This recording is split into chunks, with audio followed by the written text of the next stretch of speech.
Exposing the dimensions that control the individual components provides the ability to override the preset parameters. There are 8 dimensions, 6 of them control the component and 2 control the relationship with neighboring upstream and downstream components.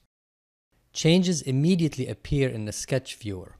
Because these changes are overriding the established parameters, this can be especially important to expose any obvious design problems. Design violations are exposed by SolidContact's Design Rule Check, also known as DRC.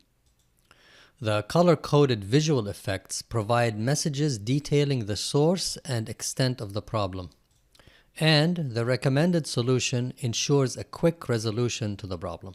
The design is always optimized to ensure the shortest possible overall length, even when forced to add spaces between components to satisfy component spacing rules.